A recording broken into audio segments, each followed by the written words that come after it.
Shalom aleichem, shalom aleichem, shalom aleichem. ఇది ఉషోదయ వాక్య ధ్యానంలో ఈ దినం కొరకైన అంశం ఏమనగా గౌడ్లీ లీడర్షిప్, దైవికమైన నాయకత్వం. ఈ నాయకత్వం అంటేనే మనం ఏదో ఆర్గనైజేషన్ అనుకుంటాం, మనం ఇన్స్టిట్యూషన్ అనుకుంటాం. నిజమే, అక్కడ నాయకత్వం అవసరమే. కానీ నాయకత్వం అనేది కుటుంబంలో నాయకత్వం అవసరం, దైవిక నాయకత్వం అవసరం, సంఘములలో, సమాజంలో, సంస్థలలో కూడా వీ నీడ్ డివైన్ లీడర్షిప్. దైవికమైన నాయకత్వం, దైవికమైన నాయకులు ఈనాడు మన సంఘానికి కావాలి. కుటుంబంలో భర్త ఒక నాయకుడు, is the leader, a leader of the family.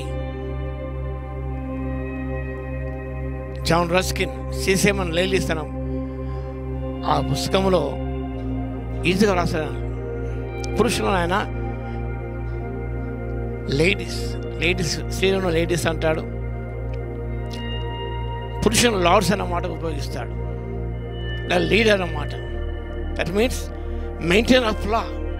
కుటుంబంలో నీతి న్యాయం జరిగించేవాడుగా ఉండాలి. Is the leader, is the lord. ఆ స్త్రీలకు అక్కడ లేడీస్ అన్నమాట ఉపయోగిస్తాడు. అనగా బ్రెడ్ గివర్, లోఫ్ గివర్ అని అర్థం. కుటుంబానికి భర్తకు నాయకుడు కాబట్టి, సంఘమునకు కాపరి యొక్క నాయకుడు కాబట్టి, మనం దేవుడు కోరిన విధముగా దైవికమైన నాయకత్వం మన సంఘానికి రాబోతుగా అందించాలి. దేవుని పరిశుద్ధ గ్రంథంలో ఒక వ్యక్తి మనకు కనిపిస్తాడు. ఆయన పేరే దానియేలు.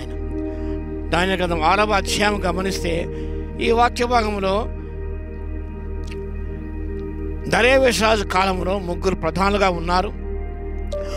వాళ్ళు దానియేలు ముగ్గురు, దాదాపుగా 120 మంది ఉన్నారు. వారిపైన 3 ప్రధానులు నియమించారు. ఆ 3 దానియేలు ఆయన ముఖ్య వాక్య భాగము సెలవిస్తున్నది. ఈ దానియేలు అతి శ్రేష్టమైన బుద్ధి గలవాడై ప్రధాన అధిపతులను ప్రఖ్యాతి ఉన్న గనక రాజమంత్రి మీద అతను ఏం పోరని రాజు ఉద్దేశించను. అందుక ప్రధానులను అధిపతులను రాజపాల విషయంలో దానియేలు మీద ఏదైనా ఒక నింద మోపన ఉండి తగిన హేతు కనిపెడుతుండ్రు. కానీ దానియేలు నమ్మకస్తుడై ఏ నేరమైనను ఏ తప్పైనను చేయవాడు కాడు కనుక దానియేలులో తప్పైన లోపమైన కనుగొనలేకపోయిరి. వాక్యం గమనించినప్పుడు అతడు నమ్మకస్తుడు, ఫెయిత్ఫుల్ పర్సన్, ఫెయిత్ఫుల్ లీడర్. కుటుంబంలో కూడా, సంస్థలో, సంఘములో వీ నీడ్ ఫెయిత్ఫుల్ లీడర్షిప్. నమ్మకమైన నాయకత్వం కలిగిన ఆ నాయకులు మనకు కావాలి. అలాంటిది ఉన్నప్పుడు సంఘం నిజంగా వర్ధిల్లుతాయి, కుటుంబాలు నిజంగా వర్ధిల్లుతాయి. భర్త is a faithful person, his family blessed. ఒక సంఘంలో కాపరి is a faithful person, the church will be blessed. ఒక సంస్థలో, ఒక డినామినేషన్లో ఒక ఫెయిత్ఫుల్ పర్సన్ ఉన్నట్టయితే that denomination, that institution will be blessed. నమ్మకత్వం, విశ్వసనీయత చాలా అవసరం. కాబట్టి దానియేలు నమ్మకస్తులు. ఆయన అంత మాత్రమే కాదు, ఆయనలో ఏ తప్పైనా కూడా ఏ లోపమైనా కనుగొనలేకపోయారు. చాలా శ్రేష్ఠ విషయం. ఏ నేరమైనను ఏ తప్పని చేయవాడు కాడు గనక, ఏ నేరము చేయని వాడు, ఏ తప్పైనా చేయని వాడు. యూదా బాలుడు యవన దశలో వచ్చారు, వృద్ధాప్యం వరకు కూడా ధ్యాన జీవితం గమనిస్తే till his old age was faithful to God, faithful to his king, faithful to his job, never did a mistake. His life was irreproachable. అలాంటి శ్రేష్టమైన జీవితాన్ని కలిగిన వాడు దానియేలు. అధిపతులు ఏమాత్రం కూడా కనుగొనలేకపోయారు. కాబట్టి లేఖం బాగా గమనిస్తున్నప్పుడు ఇంటిగ్రిటీ అమిడ్స్ టెంప్టేషన్, ఆయనకు యథార్థత శోధన కాలంలో సో ఫెయిత్ఫుల్ టు గాడ్. అక్కడ కఠిన శాస్త్రం 30 దినం వరకు ఏ మనుషుడు రాజు దగ్గర తప్ప ఎవరి దగ్గర ఎలాంటి మనవి చేసుకోకూడదు. ఒక శాస్త్రం పుట్టించారు. ఆ రీతిగా ఏ దేవునితో మనవి చేసినట్లయితే ఆయన వచ్చేసి సింహ బోనులో పడవేయబడుదురు. కాబట్టి అలాంటి కఠినమైన శాస్త్రాన్ని వారు చేయించారు. రాజు చేత సింహంలో పడవేయబడతారు. అలాంటి సందర్భంలో దానియేలు నిజముగా యథార్థవంతుడై ఉండి తాను యథావిధిగా దేవునికి ముమ్మారు ప్రార్థన చేస్తూ ఆయన వచ్చాడు. కాబట్టి ఈ లేఖన బాగా గమనించి so integrated person, integrity amidst temptation and faithfulness despite temptation. They was accountable to God. నిజముగా దేవునికి లెక్క చెప్పాలి అనే ఉద్దేశం కలిగి ఆయన నాకు అకౌంటబిలిటీ ఉన్నది. I must be accountable for what I have done. ఏ చేశానో లెక్క చెప్పాలి. నేను ఇక్కడ కాదు, అక్కడ లెక్క చెప్పాలి. కాబట్టి అకౌంటబిలిటీ అనే లక్ష్యాన్ని కలిగిన వాడు దానియేలు. వాళ్ళు ఏమాత్రం కూడా ఇసుమంత అతిశయమన్న లేదు. మంచి పొజిషన్ ఉన్నా కూడా, ఉన్నత స్థాయిలో ఉన్నా కూడా ఎలాంటి స్వాతిశ అహంభావం లేదు. So simple. సర్వసామాన్యుడుగా ఉన్నాడంతే. ఆయన అధికారం ఉన్నది, ఆయన ముఖ్యుడిగా ఉన్నాడు, లైట్ పర్సన్. కానీ ఆయన ఏమాత్రం కూడా అతిశయము లేదు. దేవుని హెచ్చిస్తున్నప్పుడు అతిశయపడకూడదు. అతని అతిశయపడి ఎందరో పతనానికి లోనే విన్నారు.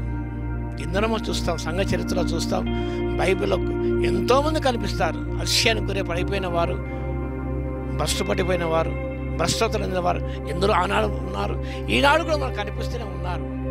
మీరు ఉన్నత స్థాయిలో ఉంచినప్పుడు ఆ స్థాయిని కాపాడుకోవాలి. సౌలు రాజు కాపాడుకోలేకపోయాడు,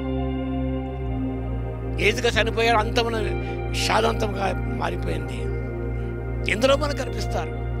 దేవునిగా ఉన్నత స్థాయిలో ఉంచాడు, ఒక యజమానిగా ఉంచాడు, ఒక నాయకుడిగా ఉంచాడు, ఒక విశ్వాసగా ఉంచాడు. నువ్వు ఏ స్థితిలో ఉన్నావు ఆ స్థితిలో దేన్ని మహిమపరుస్తూ, యథార్థంగా జీవిస్తూ, నమ్మకంగా నువ్వు జీవిస్తూ, దేవుని లెక్క చెప్పాలి అన్న భావనతో, అన్న స్ఫూర్తితో, అన్న భయముతో ఈ లోకబంధన జీవిత విధానాన్ని చక్కగా కట్టుకుంటూ మంచి నువ్వు జీవించాలని దేవుడు కోరుతున్నాడు. దేవుని పద్ధతి విషయంలో ఏమాత్రం రాజీపడలేదు. Uncompromise personality. ఏ దేవునితో ఎవరు ఎలాంటి మనవి చేయకూడదు. రాజు దగ్గర మనవి చేయాలి. ఏంటైతే సింహభూన పడవేయబడతారు. కానీ దానియేలు నిజముగా దేవుని పద్ధతి విషయంలో ఏమాత్రం కూడా రాజీపడే ధోరణి కాదు. There is no compromise in the war of evil. పాపంతో రాజీ పడకూడదు. మనం లోకంతో రాజీ పడకూడదు. సర్దుకొని పోదాములే అని కాదండి. White is white and black is black, అంతే. నలుపు నలుపే, తెలుపు తెలిపే. కానీ మన నిజముగా అలా కాకుండా మనం రాజీ పడే ధోరణి అవలంబిస్తాం.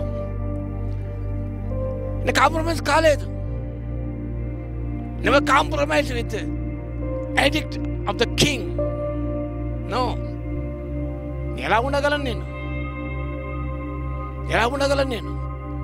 దేని పద్ధతి మార్చుకోలేను నేను అని అలవాటు. తన యథావిధిగా 3 మార్లు ప్రార్థన చేసేవాడు ఆయన. కానీ దేని పద్ధతి విషయంలోనే వారు ఆయన పట్టుకోవచ్చని ప్లాన్ చేశారు. ఆ రీతిగా ప్లాన్ చేసి సింహము ఆ గోల పడవేయబడ్డాడు, పడదూశారు. కానీ దానియేలు ఏమాత్రము కూడా రాజీ పడలేదు. కఠినమైన శాస్త్రం ఉన్నది కదా, ప్రాణం దక్కించుకుందాం అంటూ ప్రార్థన చేయకుండా మానిమేలేదు ఆయన. Uncompromise personality. ఇలా అనేక విషయాలు మనం లోకంతో రాజీపడుతున్నామండి, నలుగురితో రాజీపడుతున్నాం. ఎలా వెళితే అలా వెళ్తాం అనుకుంటాం మనం.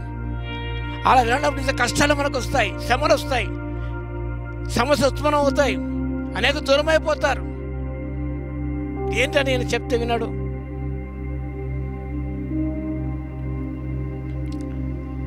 నిజంగా మనము దేవుని పద్ధతి విషయంలో రాజీపడినప్పుడు మనకు నిజంగా కష్టములు ఎదురవుతాయి, ప్రమాదాలు ఎదురవుతాయి. కానీ దేవుడు తప్పించే దేవుడు, ఆయన దేవుడు తప్పించే దేవుడు. కాబట్టి మనం భయపడకుండా మనం యథార్థంగా నమ్మకముగా దేవునికి లెక్క చెప్పాలి. ప్రతి విషయంలో కూడా జ్ఞాపకం చేసుకొని మనం పాప విషయంలో రాజీపడకుండా నిజముగా మనం యథార్థ హృదయంతో దేవుని సేవించినప్పుడు దానిని తప్పించిన దేవుడు నిన్ను తప్పించగలడు, ఇంకా ఉన్నతంగా దీవించగలడు. కాబట్టి దానిలో ఎలాంటి అతిశయం లేదు. దానిలో పెద్ద పదవులు ఉన్నా కూడా ఆయన సామాన్య మానవుడు జీవించాడు, దేవుని గణపరిచాడు. కాబట్టి ప్రియులారా, ఇలాంటి వ్యక్తుల జీవితాలు మనం ధ్యానం చేస్తున్నప్పుడు మనం కూడా ఆ లక్ష్యం అలవర్చుకొని మనం ఒక మంచి నాయకత్వాన్ని ఇలాగ అందిద్దాం, మంచి పరిపాలన అందిద్దాం. గృహ పరిపాలన, సంఘ పరిపాలన, సంస్థ పరిపాలన నిజంగా మనము దేవుని కోరినదిగా మంచి సుపరిపాలన అందించి మనం ధన్యులు అవటానికి పరిశుద్ధాత్మ దేవుడు కృపా సహాయతం ఎండుగా దయచునుగాక. ఆమేన్. మహాగణుడ మహోన్నత యేసయ్య మీ స్తోత్రం నాయన. దానిలో జీవితం ధ్యానం చేస్తే మా తండ్రి ప్రభు దైవికమైన నాయకత్వ పరిపాలనలు కుటుంబంలో ఉండాలి, సంఘంలో ఉండాలి, సంస్థలో ఉండాలి ఆశిస్తున్న దేవా. దానిలో మాకు అన్ని విషయాలు మార్గదర్శులు. కాబట్టి నాయన మేము ఆ రీతిగా తండ్రి యథార్థంగా నమ్మకంగా జీవిస్తూ అతిశయపడక ప్రభువనైనా ఏ విషయంలో తండ్రి వాక్య విధమైన విషయంలో రాజ్యపడకుండా ప్రభువనైనా కష్టాలు ఎదురైన తండ్రి చోదన ఎదురైన ప్రభు నిలబడే కృపను మాకు శక్తిని మాకు ఇవ్వగలందుకు మీకే స్తుతి స్తోత్రాలు చెల్లించుకుంటూ మా ప్రభువును రక్షకుడైన యేసుక్రీస్తు పేరిట ప్రార్థించి వేడుకొంచున్నాము తండ్రి. ఆమేన్. మన తండ్రి అయిన దేవుని యొక్క ప్రేమయు మన ప్రభువును రక్షకుడైన యేసుక్రీస్తు యొక్క కృపయు పరిశుద్ధాత్మని అన్యోన్య సహవాసం మనందరికి సదాకాలము తోడై ఉండును గాక.